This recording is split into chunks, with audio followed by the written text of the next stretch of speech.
at Abram, na tinawag ding Abraham. Sinabi ni Yahweh kay Abram, lisanin mo ang iyong bayan, ang tahanan ng iyong ama at mga kamag-anak, at pumunta ka sa bayang ituturo ko sa iyo. Pararamihin ko ang iyong mga anak at apo, at gagawin ko silang isang malaking bansa. Pagpapalain kita, at gagawin kong dakila ang iyong pangalan, at ikaw ay magiging pagpapala sa marami. Ang sa iyo'y magpapala ay aking pagpapalain, at ang sa iyo'y sumumpa ay aking susumpain.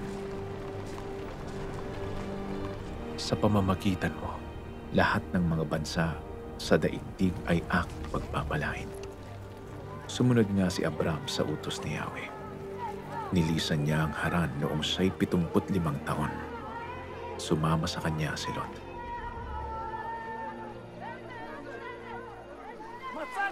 Isinama ni Abram ang kanyang asawang si Sarai at si Lot na pamangkin niya. Dinala niyang lahat ang kanyang mga alipin at mga kayamanang naipon nila sa Haran. Pagkatapos nito'y nagtungo sila sa Kanaan. Pagkaraan ng lahat ng ito, si Abram ay nagkaroon ng isang pangitain. Sinabi sa kanya ni Yahweh, Abram, huwag kang matakot. Ako ang iyong kalasag na mag-iingat sa iyo. Bibigyan kita ng napakalaking gantimpala. At sumagot si Abram, hindi mo ko pinagkalooban ng anak, kaya ang alipin ko ang magmamana ng aking ari-arian. Dinala siya ni Yahweh sa labas at sinabi sa kanya, tumingin ka sa langit at masdan mo ang mga bituin. Mapipilang mo ba yan? Ganyan karami ang magiging lahi mo. Si Abram ay sumampalataya kay Yahweh, at dahil dito, siya'y itinuring ni Yahweh bilang isang taong matuwid.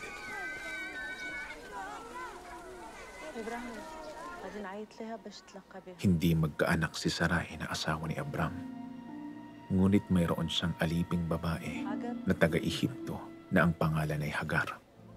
At ipinaubaya nga ni Sarai sa kanyang asawa si Hagar upang maging asawang lingkod. 10 taon na si Abram na naninirahan sa Kanaan nang ito'y nangyari.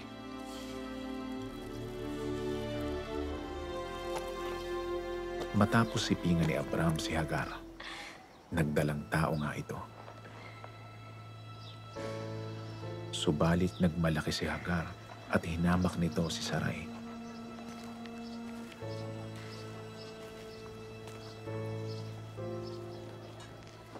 Dahil dito, sinabi ni Sarai kay Abram, ikaw ang dahilan ng paghamak ni Hagar sa akin. Alam mong ako ang nagkaloob sa iyo ng alipin kong ito. Bakit niya ako hinahamak ngayong siya'y nagdadalang tao? Si Yahweh na ang humatol kung sino sa atin ang tama. At sumagot si Abram, alipin mo naman siya, kaya gawin mo sa kanya ang gusto mo.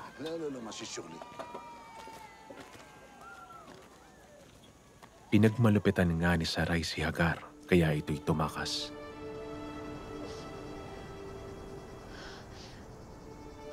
Sinalubong siya ng anghel ni Yahweh sa tabi ng isang bukal sa ilang na malapit sa daang patungo sa Shur.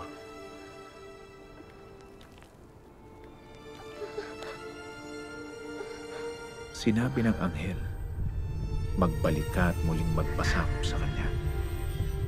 Mga anak mo ay aking pararamihin, at sa karamihay di kayang bilangin.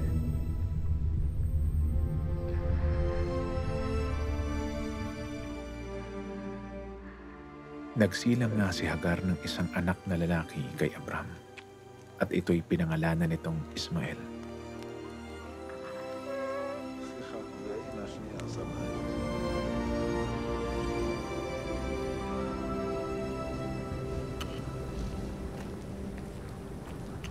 Nang 79 na taon na si Abram, nagpakita sa kanya si Yahweh at sinabi, ako ang makapangyarihang Diyos. Sumunod ka sa akin at ingatan mong walang dungis ang iyong sarili habang ikaw ay nabubuhay.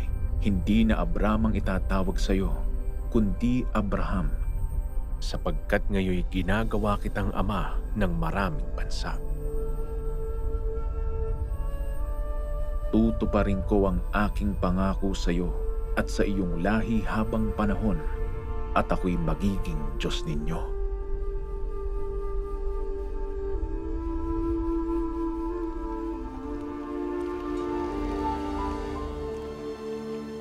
Sinabi pa rin ng Diyos kay Abram, hindi na Sarai ang itatawag mo sa iyong asawa, kundi Sara.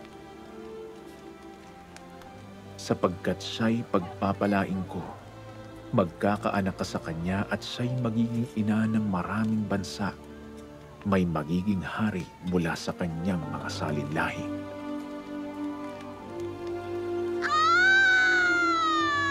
Ayon sa panahong sinabi ng Diyos, si Sara nga ay nagdalang tao at nanganak ng isang lalaki kahit matanda na noon si Abraham.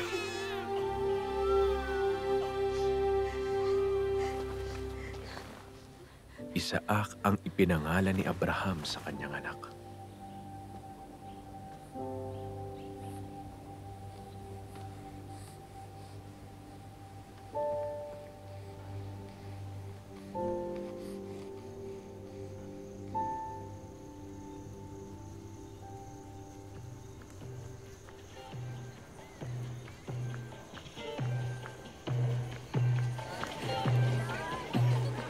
Lumaki ang bata, at nang ito'y awatin, naghanda ng malaking salo-salo si Abraham. Minsan, nakikipaglaro kay Isaac si Ismael, ang anak ni Abraham kay Hagar na taga-Ehipto. Nang makita ito ni Sara, sinabi niya kay Abraham, palayasin mo ang aliping yan at ang kanyang anak, sapagkat ang anak ng aliping yan ay hindi dapat makibahagi sa mamanahin ng anak kong si Isaac. Labis itong ikinalungkot ni Abraham sapagkat anak din niya si Ismael. Ngunit sinabi ng Diyos kay Abraham, huwag kang mag-alala tungkol sa mag-ina. Sundin mo na ang gusto ni Sara. Sapagkat kay Isaac magmumula ang lahing sinabi ko sa iyo.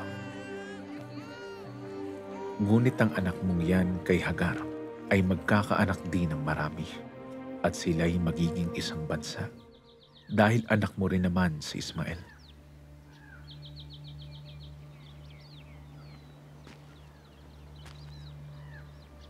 Madaling araw pa lamang, ang mag-inay ipinaghanda na ni Abraham ng baong pagkain at inumin.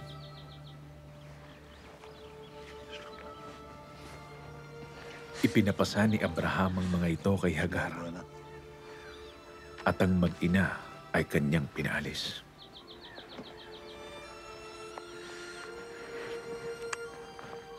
Ishmael.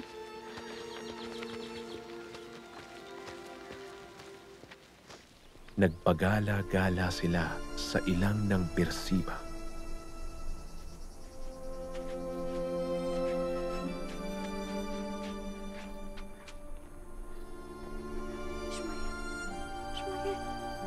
Nang maubos na ang dalang tubig, iniwan ni Hagar ang kanyang anak sa lilim ng isang mababang punong kahoy at naupo ng may 100 metro mula sa kinaroroonan ng bata. Sabi niya sa sarili, di ko matitiis na makitang mamatay ang aking anak. Samantalang nakaupo siyang nag-iisip, umiiyak naman ang bata. Narinig ng Diyos ang iyak ng bata at nagsalita mula sa langit ang anghel ng Diyos. Hagar, anong bumabagabag sa iyo? Huwag kang matakot. Naririnig ng Diyos ang iyak ng iyong anak. Lapitan mo siya at patahanin. Gagawin kong isang dakilang bansa ang kanyang lahi.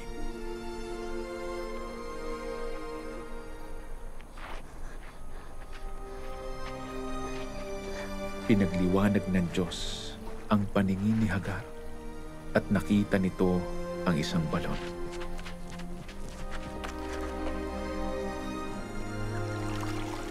Pinuno niya ng tubig ang dalang sisidlan at pinainom ang bata.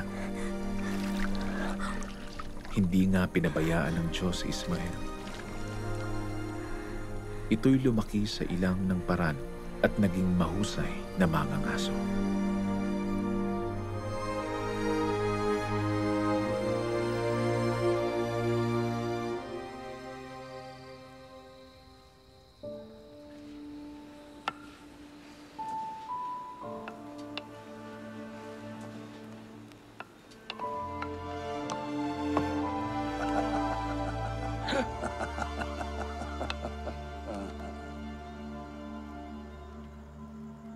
Pagkalipas ng ilang panahon, sinubok ng Diyos si Abraham.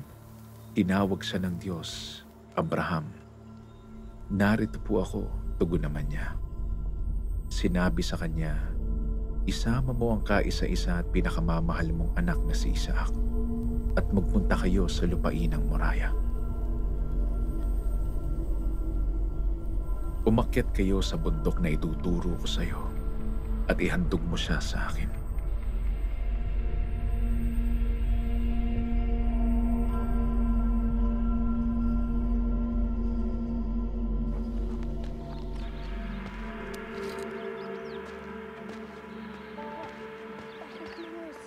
Kinabukasan, maagang bumangon si Abraham at nagsibak ng kahoy na gagamiting panggatong sa handog na susunugin. Inihanda niya ang asno at umalis kasama si Isaac at ang dalawang aliping lalaki papunta sa lugar na sinabi ng Diyos sa kanya.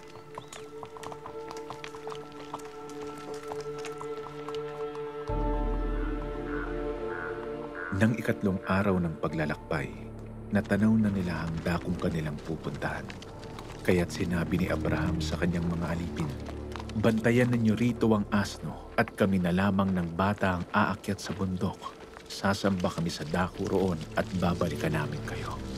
Ipinapasa ni Abraham kay Isaac ang kahoy na panggatong.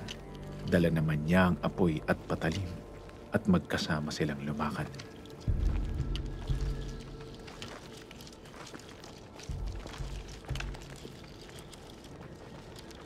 Tinawag ni Isaac ang pansin ng ama. "Ama." "Ano yon, anak?" tugon ni Abraham. "Mayroon na tayong apoy at panggatong. Ngunit nasaan ang tupang ihahandog?" tanong ni Isaac. Sumagot si Abraham, "Anak, ang Diyos ang magbibigay niyon." Kaya't nagpatuloy sila sa paglakad.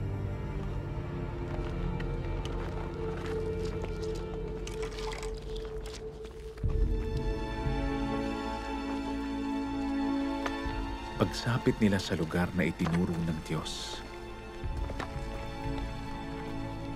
gumawa ng altar si Abraham.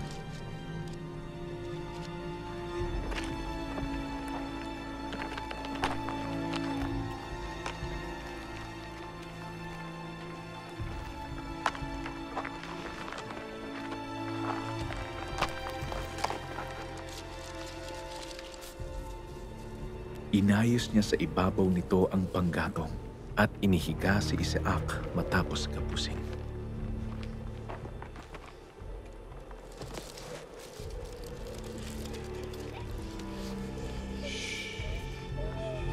Nagsasaksakin na niya ang bata. Tinawag siya ng anghel ni Yahweh at mula sa langit ay sinabi, "Abraham, Abraham." "Narito po ako," sagot ni Abraham. Sinabi ng anghel, "Huwag mong patayin ang bata. Huwag mo siyang saktan. Natitiyak ko ngayong handa kang sumunod sa Diyos sapagkat hindi mo ipinagkait sa Kanya ang kaisa-isa mong anak."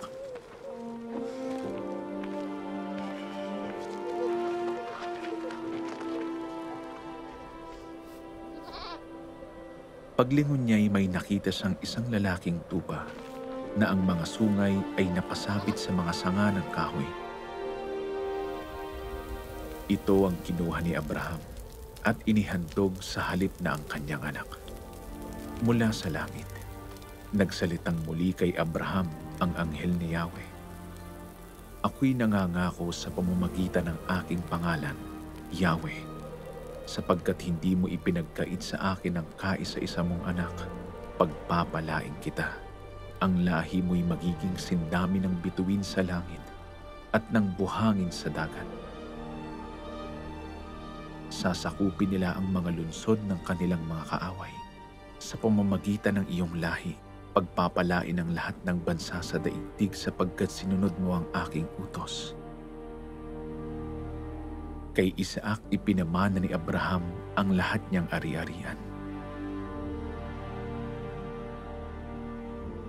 Si Abraham ay nabuhay ng 175 taon.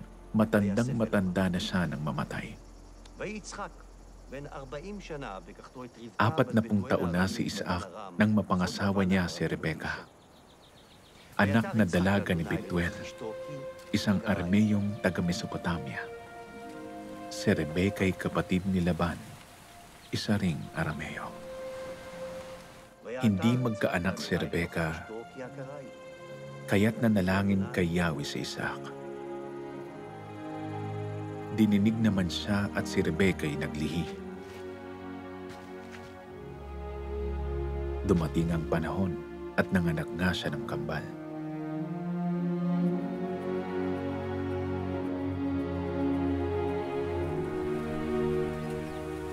Lumaki ang mga bata. Naging mahusay na mangangaso si Esau. At sa kaparangan na halos tumigira, si Jacob naman ay tahimik at lagi sa bahay. Nagpakita sa kanya ang Diyos at siya'y binasbasan. Jacob ang pangalan mo, ngunit mula ngayon, Israel na ang itatawag sa iyo.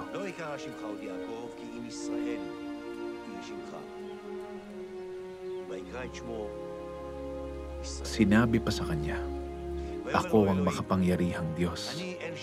Magkakaroon ka ng maraming anak. Darami ang iyong mga lahi at sa kanila'y may mga magiging hari. Magmumula sa lahi mo ang maraming bansa.